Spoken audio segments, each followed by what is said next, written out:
ನಮಸ್ಕಾರ ಸ್ನೇಹಿತರೆ, ನೀವು ನೋಡ್ತಾ ಇದ್ದೀರಾ ಕಲಾಜ್ಯೋತಿ ಅಕಾಡೆಮಿ ಯೂಟ್ಯೂಬ್ ಚಾನಲ್. ಈ ಒಂದು ವಿಡಿಯೋದಲ್ಲಿ ನಾನು 8ನೇ ತರಗತಿ ಗಣಿತ ವಿಷಯಕ್ಕೆ ಸಂಬಂಧಿಸಿದ ಮರುಸಿಂಚನ ಅಭ್ಯಾಸ ಪುಸ್ತಕದಲ್ಲಿನ ಚಟುವಟಿಕೆಗಳನ್ನು ತಿಳಿಸ್ಕೊಡ್ತಾ ಇದ್ದೇನೆ. ವಿಡಿಯೋ ಇಷ್ಟ ಆದರೆ ಲೈಕ್ ಮಾಡಿ, ವಿಡಿಯೋನ ನಿಮ್ಮ ಸ್ನೇಹಿತರಿಗೂ ಕೂಡ ಶೇರ್ ಮಾಡಿ, ಚಾನಲ್ನ ಸಬ್ಸ್ಕ್ರೈಬ್ ಮಾಡಿ, ತಪ್ಪದೇ ಬೆಲ್ ಐಕಾನ್ ಕ್ಲಿಕ್ ಮಾಡಿ. ಪುನರ್ಮನನ ಹಾಳೆ 1, ಮೂರಂಕಿಯ ಸಂಖ್ಯೆಗಳು, ಕಲಿಕಾ ಫಲ. ವಿದ್ಯಾರ್ಥಿಗಳು ಮೂರಂಕಿಯ ಸಂಖ್ಯೆಗಳೊಂದಿಗೆ ವ್ಯವಹರಿಸುವರು. 999ರವರೆಗಿನ ಸಂಖ್ಯೆಗಳನ್ನು ಸ್ಥಾನ ಬೆಲೆ ಉಪಯೋಗಿಸಿಕೊಂಡು ಓದುವರು ಮತ್ತು ಬರೆಯುವರು. ಸ್ಥಾನ ಬೆಲೆಯೊಂದಿಗೆ 999ರವರೆಗಿನ ಮೌಲ್ಯಾಧಾರಿತ ಬೆಲೆಗಳನ್ನು ಹೋಲಿಸುವರು. ದಶಕ ರಹಿತ ಮತ್ತು ದಶಕ ಸಹಿತವಾಗಿ ಮೊತ್ತ 999 ಮೀರಿದಂತೆ ಮೂರಂಕಿಯ ಸಂಖ್ಯೆಗಳ ಸಂಕಲನ ಮತ್ತು ವ್ಯವಕಲನ ಬಳಸಿಕೊಂಡು ನಿತ್ಯ ಜೀವನದ ಸರಳ ಸಮಸ್ಯೆಗಳನ್ನು ಬಿಡಿಸುವರು. 2, 3, 4, 5 ಮತ್ತು 10ರ ಗುಣಾಕಾರ ಸಂಗತಿಗಳನ್ನು ರಚಿಸುವರು ಮತ್ತು ನಿತ್ಯ ಜೀವನದಲ್ಲಿ ಬಳಸುವರು. ವಿವಿಧ ಸನ್ನಿವೇಶ ಅಥವಾ ಸಂದರ್ಭಗಳಲ್ಲಿ ಸೂಕ್ತ ಸಂಖ್ಯಾ ಕ್ರಿಯೆಗಳನ್ನು ವಿಶ್ಲೇಷಿಸುವರು ಮತ್ತು ಅನ್ವಯಿಸುವರು. ಸಮಗುಂಪು ಮಾಡುವ ಅಥವಾ ಹಂಚುವ ಮೂಲಕ ಭಾಗಾಕಾರದ ಅರ್ಥವನ್ನು ವಿವರಿಸುವರು ಮತ್ತು ಪುನರಾವರ್ತಿತ ವ್ಯವಕಲನದ ಮೂಲಕ ಅದನ್ನು ಕಂಡುಕೊಳ್ಳುವರು. ಈ ಕೆಳಗಿನ ಚಿತ್ರದಲ್ಲಿರುವ ಆಧಾರ 10ರ ಬ್ಲಾಕ್ಗಳು ಅಬಾಕಸ್ ನೋಟುಗಳನ್ನು ಗಮನಿಸಿ ಸಂಖ್ಯೆಯಲ್ಲಿ ಬರೆಯಿರಿ.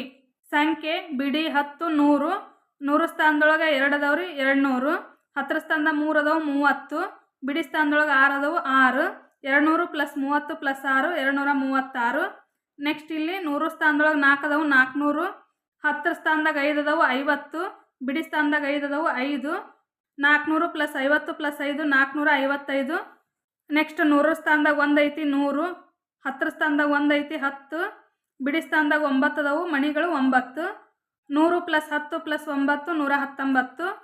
100 ನೋಟ್ 2 ಅದಾವು 200 ರೂಪಾಯಿ, 10 ನೋಟ್ 3 ಅದಾವು 30 ರೂಪಾಯಿ, 1 ರೂಪಾಯಿ 2 ಅದಾವು 2 ರೂಪಾಯಿ, 200 + 30 + 2 232. ಈ ಕೆಳಗಿನ ಸಂಖ್ಯೆಗಳನ್ನು ಸ್ಥಾನ ಬೆಲೆಗನುಗುಣವಾಗಿ ಬರೆದು ಓದಿ. ಪದಗಳಲ್ಲಿ ಬಿಡಿ 10, 100. ಈಗ ನೋಡ್ರಿ 245, ಬಿಡಿ ಸ್ಥಾನದೊಳಗೆ 5 ಐತಿ 5 ಬರ್ದ್ವಿ, 10 ಸ್ಥಾನದೊಳಗೆ 4 ಐತಿ 4 ಬರ್ದಾರ, 100 ಸ್ಥಾನದೊಳಗೆ 2 ಐತಿ 2 ಬರ್ದಾರ, 245 ಇದು ಪದಗಳಲ್ಲಿ ಕೂಡ ಬರ್ದಾರ. ನಾವು ಅದ್ರಂಗೆ ನೆಕ್ಸ್ಟ್ ಬರಿಬೇಕೀಗ. 809 ಐತಿ, ಬಿಡಿ ಸ್ಥಾನದಲ್ಲಿ 9 ಬರಿಬೇಕು, 10 ಸ್ಥಾನದಾಗ 0 ಐತಿ 0 ಬರಿಬೇಕು, 100 ಸ್ಥಾನದಾಗ 8 ಐತಿ 8 ಬರಿಬೇಕು, 809 ಇದನ್ನ ಪದಗಳಲ್ಲಿ ಕೂಡ ಬರ್ದೀವಿ. ಅದೇ ಥರ ಸೇಮ್ ಇವೆಲ್ಲನೂ ಬರಿಬೇಕು. ನೆಕ್ಸ್ಟ್ ಈ ಕೆಳಗಿನ ಚಿತ್ರಗಳೊಂದಿಗೆ ಬೆಲೆಗಳನ್ನು ನೀಡಲಾಗಿದೆ. ಬೆಲೆಗಳನ್ನು ಗಮನಿಸಿ ಕೆಳಗಿನ ಪ್ರಶ್ನೆಗಳಿಗೆ ಉತ್ತರಿಸಿರಿ. ಗಡಿಯಾರ 457 ರೂಪಾಯಿ ಐತಿ ಬೆಲೆ, ಫ್ಲಾಸ್ಕ್ ರೂಪಾಯಿ 930 ಐತಿ, ಬ್ಯಾಟ್ರಿ ಬೆಲೆ ರೂಪಾಯಿ 854 ಐತಿ, ಇಸ್ತ್ರಿ ಪೆಟ್ಟಿಗೆಯ ಬೆಲೆ ರೂಪಾಯಿ 838 ಐತಿ, ಫ್ಯಾನಿನ ಬೆಲೆ ರೂಪಾಯಿ 999 ಐತಿ. ಬೆಲೆಗಳನ್ನು ಹೋಲಿಸಿ ಏರಿಕೆ ಕ್ರಮದಲ್ಲಿ ಬರೆಯಿರಿ. ಇಲ್ಲೇನು ಬೆಲೆಗಳದಾವಲ್ಲ ಇವನ್ನ ಏರಿಕೆ ಕ್ರಮದಾಗ ಬರೀರಿ ಅಂತ ಹೇಳ್ಯಾರ. ಸಣ್ಣ ಸಂಖ್ಯೆಯಿಂದ ದೊಡ್ಡ ಸಂಖ್ಯೆಗೆ ಹೋಗ್ಬೇಕು. ಇದ್ರೊಳಗೆ ಸಣ್ಣದು ಯಾವುದಪ್ಪ ಅಂದ್ರೆ 457 ಸಣ್ಣದು. ನೆಕ್ಸ್ಟ್ ಅದಕ್ಕಿಂತ ದೊಡ್ಡದು ಯಾವುದು 838, ಅದಕ್ಕಿಂತ ದೊಡ್ಡದು 854, ನೆಕ್ಸ್ಟ್ ಅದಕ್ಕಿಂತ ದೊಡ್ಡದು 930, ಅದಕ್ಕಿಂತ ದೊಡ್ಡದು 999. ಮೇಲಿನ ಏರಿಕೆ ಕ್ರಮದಲ್ಲಿ ಬರೆದ ಬೆಲೆಗಳನ್ನು ಗಮನಿಸಿದಾಗ ಅತ್ಯಂತ ಕನಿಷ್ಠ ಬೆಲೆ ಅಂದ್ರೆ ಒಂದ, ಕಡಿಮೆ ಬೆಲೆ ಅಂದ್ರೆ ಒಂದ. ಅತ್ಯಂತ ಕಡಿಮೆ ಬೆಲೆ 457. ಮೇಲಿನ ವಸ್ತುಗಳಲ್ಲಿ ಗರಿಷ್ಠ ಬೆಲೆ ಅಂದರೆ ಹೆಚ್ಚಿನ ಬೆಲೆ ಇರೋದು ಯಾವುದಪ್ಪ ಅಂದ್ರೆ 999 ಫ್ಯಾನಿನ ಬೆಲೆ. ಮೇಲಿನ ವಸ್ತುಗಳಲ್ಲಿ ಮೂರನೇ ಕನಿಷ್ಠ ಬೆಲೆ 854 ಮೂರನೇ ಕನಿಷ್ಠ ಬೆಲೆ. ರಂಗಣ್ಣನು ತನ್ನ ತೋಟದಲ್ಲಿ 210 ಅಡಿಕೆ ಮರ, 452 ತೆಂಗಿನ ಮರ ಮತ್ತು 237 ಹುಣಸೆ ಮರ ಹೊಂದಿದ್ದಾನೆ. ತೋಟದಲ್ಲಿರುವ ಒಟ್ಟು ಮರಗಳ ಸಂಖ್ಯೆ ಎಷ್ಟು? ಕೂಡಿಸ್ಬೇಕ್ರಿ. ರಂಗಣ್ಣನ ತೋಟದಲ್ಲಿನ ಮರಗಳು ಅಡಿಕೆ ಮರ 210, ತೆಂಗಿನ ಮರ 452, ಹುಣಸೆ ಮರ 237 ಅಷ್ಟು ಕೂಡಿಸ್ಬೇಕು. ಕೂಡಿಸಿದ್ರೆ 899 ಬರುತ್ತಾ. ರಂಗಣ್ಣನ ತೋಟದಲ್ಲಿನ ಒಟ್ಟು ಮರಗಳ ಸಂಖ್ಯೆ 899. ಒಂದು ಪರ್ವತದ ಬಳಿ 634 ಪಕ್ಷಿಗಳು ವಾಸವಾಗಿದ್ದವು. ಚಳಿಗಾಲದಲ್ಲಿ ಚಳಿಯಿದ್ದ ಕಾರಣ ಅಲ್ಲಿಂದ 249 ಪಕ್ಷಿಗಳು ಹಾರಿ ಹೋದವು. ಹಾಗಾದರೆ ಪರ್ವತದ ಬಳಿ ಉಳಿದಿರುವ ಪಕ್ಷಿಗಳ ಸಂಖ್ಯೆ ಎಷ್ಟು? ಪರ್ವತದಲ್ಲಿದ್ದ ಒಟ್ಟು ಪಕ್ಷಿಗಳ ಸಂಖ್ಯೆ 634. ಚಳಿಗಾಲದಾಗ ಹಾರಿ ಹೋದ ಪಕ್ಷಿಗಳ ಸಂಖ್ಯೆ 249 ಅಂದ್ರೆ ಕಳಿಬೇಕು. ಈಗ ಎಷ್ಟು ಉಳಿದಾವ ಪ್ರಸ್ತುತ ಕಂಡುಹಿಡಿಬೇಕಂದ್ರೆ 634ರೊಳಗೆ 249 ಕಳಿಬೇಕು.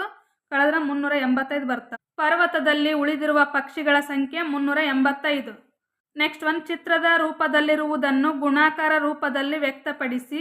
ಈ ಪ್ರಕ್ರಿಯೆಗೆ ಸಂಬಂಧಿಸಿದಂತೆ ನಿಮ್ಮ ತೀರ್ಮಾನ ಬರೆಯಿರಿ. ಇಲ್ಲಿ ನೋಡ್ರಿ, 2 ಅದಾವೆ ಪ್ರತಿ ಗುಂಪೊಳಗು. 2 ಇಂಟು 3 ಅದಾವಲ್ಲ, 3 3 ಎಳ್ಳೆ 6. ನೆಕ್ಸ್ಟ್ ಇವು 5 ಅದಾವು. 5 ಇಂಟು 3 ಗುಂಪದವು 3, 5 3 15. ನೆಕ್ಸ್ಟ್ ಸನ್ನಿವೇಶವನ್ನು ಓದಿ ಅರ್ಥ ಮಾಡಿಕೊಂಡು ಕೆಳಗಿನ ಪ್ರಶ್ನೆಗಳಿಗೆ ಉತ್ತರಿಸಿರಿ.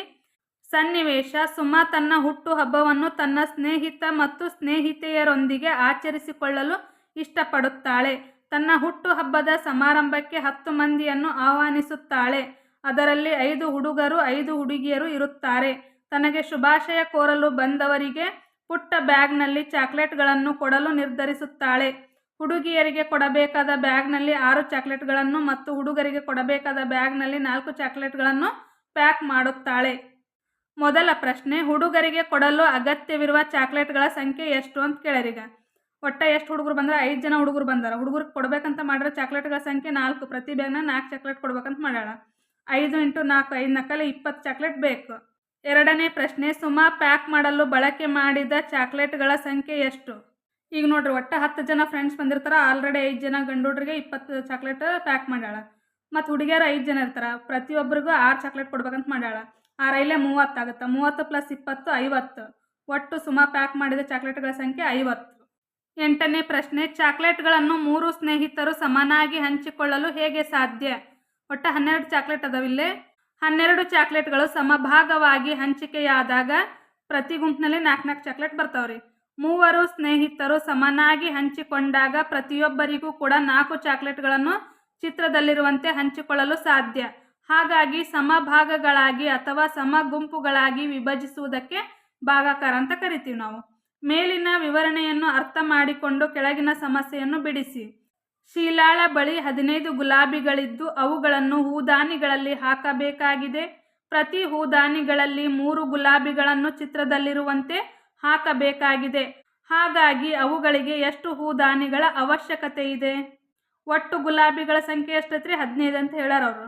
ಒಂದು ಹೂದಾನಿಯಲ್ಲಿ ಎಷ್ಟು ಗುಲಾಬಿ ಹಾಕಬೇಕು? 3 ಗುಲಾಬಿಗಳನ್ನ ಹಾಕ್ಬೇಕಂತ ಹೇಳ್ಯಾರ. ನಾವಿಲ್ಲಿ ಭಾಗಾಕಾರ ವಿಧಾನದ ಮೂಲಕ ಲೆಕ್ಕ ಮಾಡಬೇಕು. 15 ಬಾಗ್ಲೆ 3, 3 1 3, 3 5 15. ಹಿಂಗಾದ್ರೂ ಮಾಡ್ರಿ. ಇಲ್ಲಾಂದ್ರೆ 3 ಹಿಂಗೆ ಹಚ್ಕೊಂಡು 15 ಇಲ್ಲಿ ಬರ್ಕೋರಿ. 3 5 15. 15 15 0, ಶೇಷ 0 ಬರುತ್ತಾ, ಭಾಗಲಬ್ಧ 5 ಬರುತ್ತಾ. ಒಟ್ಟು 5 ಹೂದಾನಿಗಳು ಬೇಕಾಗುತ್ತವೆ. ವಿಡಿಯೋ ಹೇಗಿತ್ತು ಎಂಬುದನ್ನು ಕಮೆಂಟ್ ಮೂಲಕ ತಿಳಿಸಿ. Thanks for watching. ಧನ್ಯವಾದಗಳು.